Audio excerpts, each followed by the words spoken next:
निकालना। ठीक है, तो चले अनंत हल पर ए और बी का मान निकाल लेते हैं। ठीक है, तो सबसे पहले यहां पर समीकरण जो दिया हुआ है 2x प्लस 3y इक्वल 7। ठीक है, ये दिया हुआ है। उसके बाद दूसरा समीकरण a plus b into x plus 2 into 2a minus b into y equal 3 into a plus b plus 1। तुम पहले जानेंगे a1 का मान कहाँ से होगा। तो ये समीकरण फर्स्ट है और ये समीकरण सेकंड है। ठीक है, तो समीकरण 1 में देखिए ये x है, तो x के साथ जो संख्या दिया हुआ है वो a1 का मान होगा। तो बताइए बच्चों a1 का मान कितना होगा। तो a1 का मान 2 होगा, बिल्कुल आप सही बोले। उसी तरह बच्चा b1 का मान कितना होगा 3 है ना होगा, जिसमें y समीकरण 1 में जिसमें y है वो b1 का मान लेगा, तो b1 का मान होगा 3। उसी तरह c1 का मान आपका 7। क्लियर है। उसी तरह आपका समीकरण 2 से a2 b2 का मान लेगा। तो देखो इसमें x ना है, तो x को छोड़कर ये आपका बचा, ये क्या चीज का मान होगा, क्या चीज का मान हो, a प्लस b क्या चीज का मान हो, a2 का मान होगा। गड़बड़ा गया ना, ये न कहते हैं घमंड न करो। ये आपका x है ना, ये समीकरण 2 का x है ना, तो x है तो x को छोड़ देना, इसमें भी तो x को छोड़े ना, तो x में छोड़ेंगे तो कौन बचा a प्लस b। तो a प्लस b जो है आपका a2 का मान है। फिर आगे देखिए कॉमा करेंगे, तीनों b2 का मान किससे होगा, जिसमें y, समीकरण 2 में जिसमें y हो b2 का मान होगा। तो b2 का मान क्या होगा बताइए, 2a माइनस b है ना, ऊंचा आवाज में बोलिए। फिर c1 का मान, तो c1 का मान क्या होगा बताइए, c1 का मान होगा 3 into a plus b plus 1। ठीक है, बात को समझ रहे हैं। तो ये हमको a1 b1 c1, यहाँ पर मैं फिर से बता रहा हूँ a1 b1 c1 का मान सब एक साथ बोलिएगा। यहाँ समीकरण 1 है, समीकरण 1 में जिसमें x दिखाई देगा वो x को छोड़ देना, बाकी जो बचा 2a1 का मान होगा। तो बताइए a1 का मान कितना होगा। उसी तरह समीकरण 1 में जिसमें y दिख रहा है तो y को छोड़ देना, बाकी जो बचेगा b1 का मान होगा। तो b1 का मान कितना होगा, और बाकी जो बचा जिसमें कोई नहीं है x y a b c d का कोई लेटर नहीं, वो c1 हो गया। तो आप समझ गए a1 b1 c1 समीकरण 1 से होता है। ठीक है, अब a2 b2 c2 समीकरण किससे होता है 2।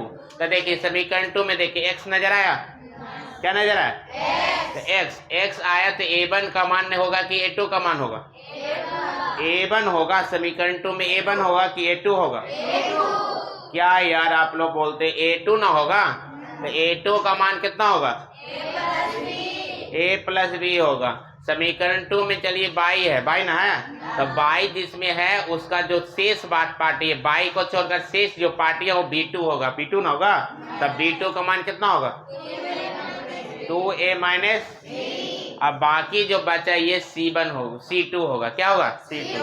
तो आपको समीकरण 2 से मिलता है a2 b2 c2, a2 b2 c2। लेकिन यहाँ क्या चीज पर निकालना, अनगिनत हल हो तो अनगिनत हल हो का शर्त होता है, समझिए यहाँ लिखना होगा दोनों नाम एक ही है। अगर क्वेश्चन अनंत हल लिखा हुआ तो यहाँ आपको अनंत हल लिखना है, अगर क्वेश्चन में अनगिनत लिखा हुआ तो अनगिनत लिखना। तो क्वेश्चन में आपके किताब में अनंत दिया हुआ, क्या दिया हुआ, अनंत, अनगिनत नहीं दिया हुआ, लेकिन उसका दूसरा नाम है अनगिनत। यहाँ लिखेंगे अनंत दिया हुआ तो लिखना हो अनंत हल हो तो, अनंत हल हो तो, अनंत हल हो तो, अनंत हल हो तो इसकी शर्त पर a और b का मान निकालना है। ठीक है। अनंता हल हो के डायरेक्शन पर हमको ए बी का मान निकालना है। तो अनंता हल का शर्त क्या होता है पता चला ना? क्या होता है बताइए? A1 बटा A2 बराबर B1 बटा इक्वल, यही अनंता हल का शर्त है। ठीक है, अगर क्वेश्चन में अनंता हल लिखा रहेगा तो यहाँ लिखना अनंता हल हो, तो अगर क्वेश्चन में लिखेगा अनगिनत हल हो तो यहाँ अनगिनत हल हो तो लिखना। ठीक है, तो चलिए A1 का मान बताइए कितना बच्चा, बताइए 2, और A2 का मान A प्लस, ठीक है, इक्वल ना B1 का मान और B2 का मान 2A माइनस B इक्वल ना C1 कितना और C2 3 into A plus B plus, ये आपका हो गया नहीं। तो हमको A और B का मान निकालना है। अब यहाँ से कैलकुलेशन अच्छी तरह समझिए। पहले इसको इससे कनेक्ट कर दीजिए, फिर इसको इससे कनेक्ट कर दीजिए। ठीक है, लंबा मैच जाएगा, इसको पहले इससे और फिर इसको इससे कनेक्ट कीजिए। A का मान और B का मान आपको ज्ञात हो जाएगा। तो चलिए स्टार्ट करें। चलिए तो पहले क्या लिखे, 2 बटा ना 2 बटा A प्लस B ना 2 प्लस A प्लस इक्वल ना, इक्वल इसका रिलेशन किससे जोड़े, इससे ना 7 बटा कितना बटा 3 इंटू ना A प्लस B और प्लस 1। कोई दिक्कत? अब देखिए इक्वल का नियम है, ऊपर ऊपर गुना रहेगा तो कटेगा, लेकिन नीचे प्लस में नहीं कटेगा, नहीं ना कटेगा। बाई क्रॉस मल्टीप्लाई, तो 2 का गुना किससे करेंगे, इससे ना, तो 3 दूनी 6 होगा कि नहीं होगा, 3 दूनी 6 into A plus B plus 1। कोई दिक्कत? और उसी प्रकार 7 को किससे से ना, तो 7 into A plus B। Clear है?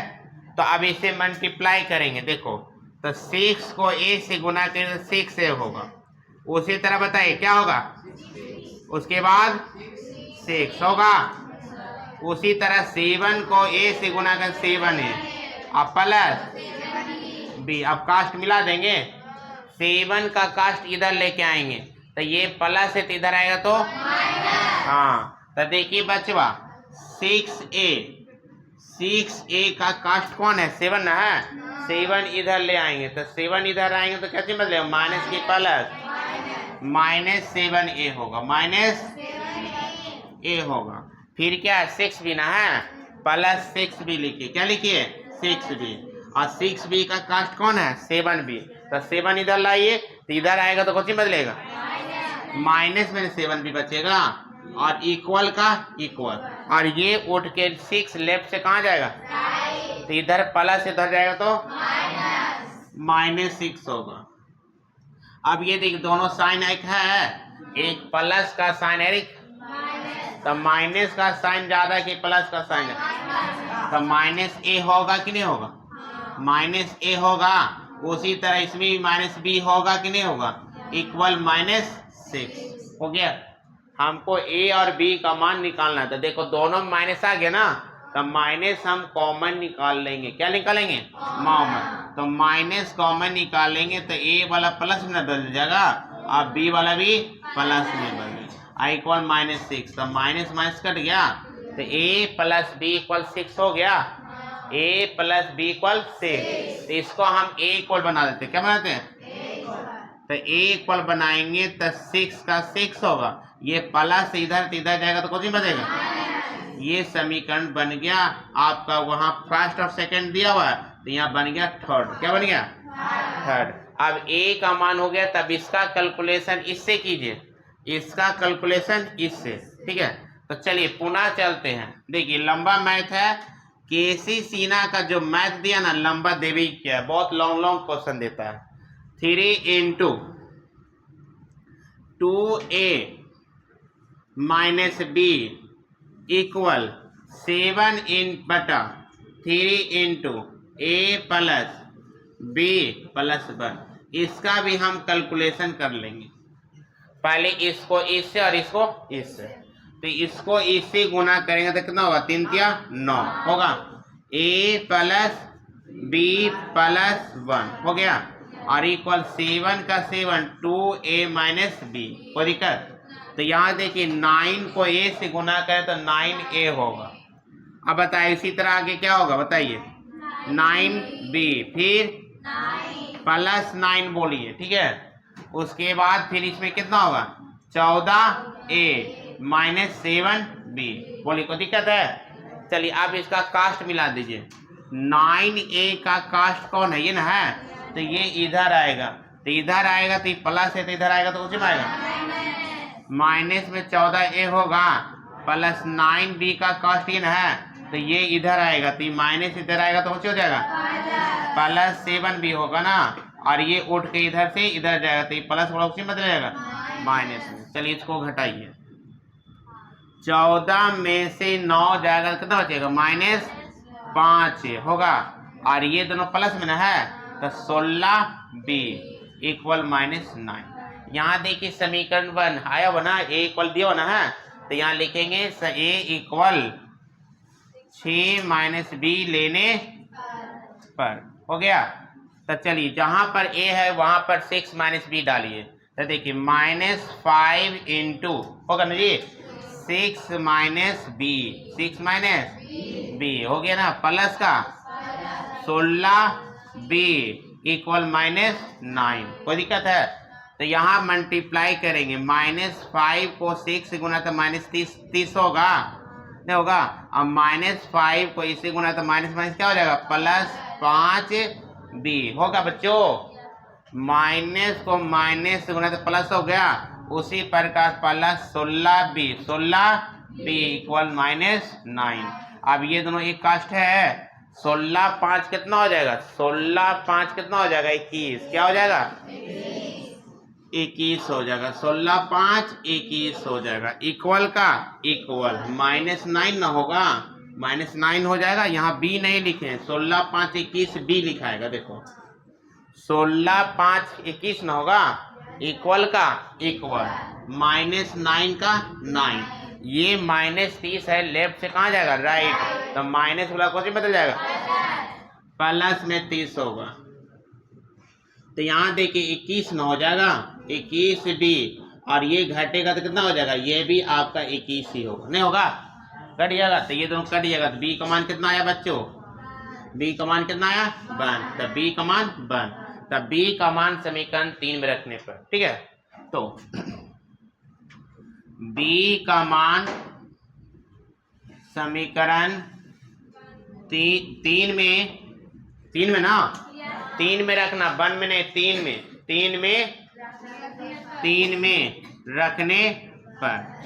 तो समीकरण 3 कहाँ देखिए, a equal 6 minus b, a equal 6 minus b, तो a का a हो गया इक्वल 6 माइनस 1 होगा, तो इक्वल कितना होगा 5, इसलिए a का मान 5 और b का मान कितना होगा 1, यही आपका आंसर होगा, ठीक है, समझ गए। इतना लॉन्ग क्वेश्चन एग्जाम में देता ही नहीं है, ठीक है, इतना लॉन्ग एग्जाम में नहीं देता। p का मान ज्ञात करना है कौन सा शर्त पर, जिसके लिए समीकरण अद्वितीय हल हो, यानी अद्वितीय हल के शर्त पर p का मान निकालना। तो अद्वितीय हल को बोला जाता है एक और नाम, केवल एक हल है, केवल एक हल है या अद्वितीय हल है, दोनों एक ही बात है। तो अद्वितीय हल का शर्त क्या होता है पता है कि नहीं पता? पता है तो सबसे पहले यहां से सॉल्यूशन करेंगे, सॉल्यूशन। चलिए यहां पर से देखते हैं कि पहले a1 का मान लिख लो, अगर नहीं लिखना चाहते तो कोई टेंशन नहीं, माइंड में याद रखें कि a1 इतना होगा, b1 इतना होगा, c1 इतना, ठीक है। तो इसको मैं नहीं लिख रहा हूँ, डायरेक्ट हम आंसर पर चल रहा हूँ, ठीक है। क्या बोल रहा है, अद्वितीय हल ना, अद्वितीय हल का दूसरा नाम होता है केवल एक हल, क्लियर है ना। तो देखिए अद्वितीय हल क्या है, यहाँ लिखेंगे अद्वितीय हल हो तो, अद्वितीय हल हो तो अद्वितीय हल हो तो का शर्त है A1 बटा A2 नॉट इक्वल B1 बटा B2। यही अद्वितीय हल का शर्त है। ठीक है, तो जानते हैं कि A1 का मान कितना होगा, बता दीजिए। A1 का मान कितना होगा बताइए? P होगा। एक बार कस के बोलिए, P होगा बटा ना A2 का मान कितना होगा? 3 होगा। नॉट इक्वल ना, नॉट इक्वल B1 का मान कौन होगा? 2 और B2 का मान 1। कोई दिक्कत? अब आप लोग समझदार हो गए। अब यही हो गया आंसर निकल, इसे बाई क्रॉस मल्टीप्लाई कर दीजिए तो P को तिरछा कौन है? 1 ना, तो P ही होगा। नॉट इक्वल 3 दूनी 6, यही आपका आंसर। ठीक है, ये ऑप्शन को हम T के किस मान के लिए कोई हल नहीं होगा, कोई हल नहीं होगा के शर्त पर T का मान निकालना है। क्या T का मान निकालना? T का मान निकालना। तो देखिए यहाँ पर हम सॉल्यूशन करेंगे। चलिए, अब यहाँ पर आप सॉल्यूशन कर रहे हैं तो सबसे पहले लिखना कोई हल ना हो, कोई हल ना हो तो, ना हो तो कोई हल ना हो तो का शर्त है A1 बटा A2 इक्वल B1 बटा B2 नॉट इक्वल C1 बटा C2। अब इस पर सरियाएंगे। A1 का मान कितना बताइए बच्चों? कस के बोलिए। A1 का मान T बटा का A2 का मान कितना? T माइनस 1 इक्वल का B1 का मान 1 और B2 का मान नॉट इक्वल C1 का मान और C2 का मान 3। हमें T का मान निकालना पता ना, तो T का मान निकालने के लिए इसका हेल्प से और इसका हेल्प से T का मान निकल जाएगा। तो हम इसका कोई सपोर्ट नहीं लेंगे। अगर सपोर्ट लेना चाहे तो ले सकते, लेकिन जब बगल से इसी से काम चल गया तो हम इसके पास क्यों जाए? ठीक है, हमारा काम इसी से ना चल गया, इसलिए इसके पास हम नहीं जाएंगे। तब इसका बाई क्रॉस मल्टीप्लाई तो करके लिखिए T बटा T माइनस 1 इक्वल 1 बटा 2। तो बाई क्रॉस मल्टीप्लाई करेंगे तो 2 इन 2T ना होगा, 2T और इससे गुना करेंगे तो क्या होगा? T minus 1। तो 2T और ये इधर आएगा तो कैसे बदलेगा? माइनस T ना, इक्वल माइनस 1। T दोनों घटेगा तो T ना हो जाएगा, तो T इक्वल माइनस। यही आपका आंसर। ठीक है, आप समझ गए होंगे इस टाइप पर क्वेश्चन ना, इस टाइप पर क्वेश्चन आप समझ गए होंगे।